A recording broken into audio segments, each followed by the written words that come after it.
HIV kepanjangan dari Human Immunodeficiency Virus merupakan sebuah virus yang bisa menyebabkan suatu kondisi yang disebut AIDS. Kalau AIDS adalah kumpulan gejala dari infeksi pada manusia akibat dari gangguan spesifik terhadap sistem imun. Bagaimana siklus hidup virus HIV?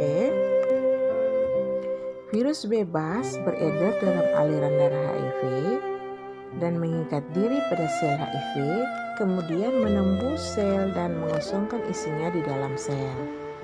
Kode genetik HIV diubah dari bentuk RNA menjadi DNA dengan bantuan enzim reverse transcriptase. DNA HIV dipadukan dengan DNA sel dengan bantuan enzim integrase. Dengan pemanduan ini, sel tersebut menjadi terinfeksi HIV. Pada waktu sel yang terinfeksi menggandakan diri, DNA HIV diaktifkan dan membuat bahan baku untuk virus baru. Setelah semua bahan baku dibutuhkan untuk membuat virus baru dikumpulkan, maka virus yang belum matang mendesak keluar virus yang terinfeksi dengan proses yang disebut puding atau tonjolan. Jutaan virus yang belum matang dilepas dari sel yang terinfeksi menjadi virus baru yang telah matang. Kemudian, bahan bakunya dipotong oleh enzim protease dan dirakit menjadi virus yang siap bekerja. Maka hal ini berdampak pada sel CD4, terjadi penyusutan dan disfungsi sel. Maka menyebabkan terjadinya infeksi akut pada kelenjar getah bening dan limfa. Dan hal ini terjadi kurang lebih 3 bulan untuk menghasilkan antibodi anti-HIV. Dan kurang dari 1 tahun viremia sudah dapat dideteksi pada awal kehidupan. Viremia di sini maksudnya virus yang mengalir dalam darah dan dapat ditularkan pada orang lain. Bagaimana cara penularannya? Dari ibu yang terinfeksi HIV ke bayi. Dengan risiko tertular yang pertama selama kehamilan, yaitu terjadi pada viral load ibu yang tinggi, bisa juga karena infeksi pada plasenta. Risiko penularan yang kedua selama kehamilan yaitu dengan ketuban pecah dini, atau bisa juga terjadi pada persalinan yang invasif atau pada chorioamniositis.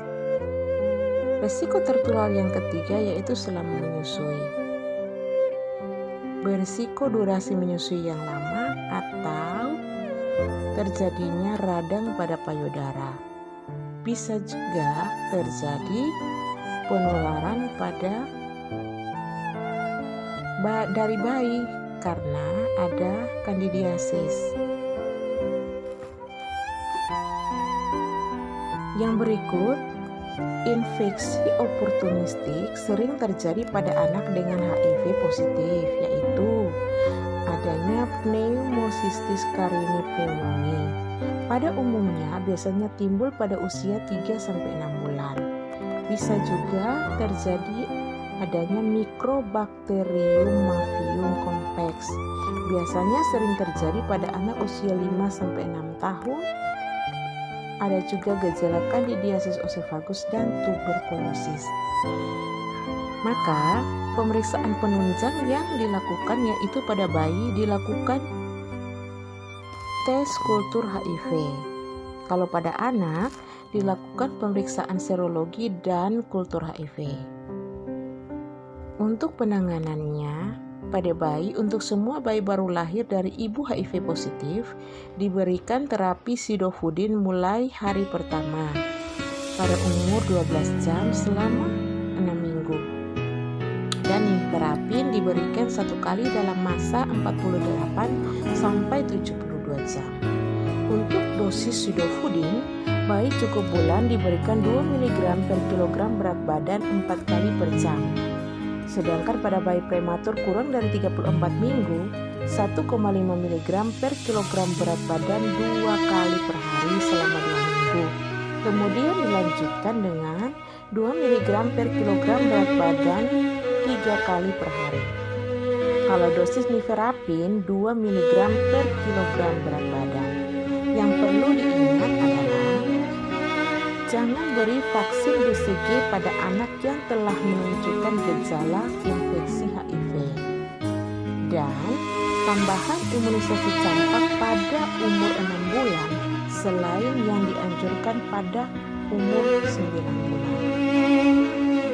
Sedangkan pada anak, pencegahan pada umumnya dengan pemberian cotrimoxazole pada anak dengan infeksi HIV untuk menurunkan kematian yang biasanya disebabkan oleh pneumonia berat. Untuk dosis umum yang terjadi, dosis kotri 6-8 mg sekali dalam sehari pada usia 6 bulan sampai 5 tahun.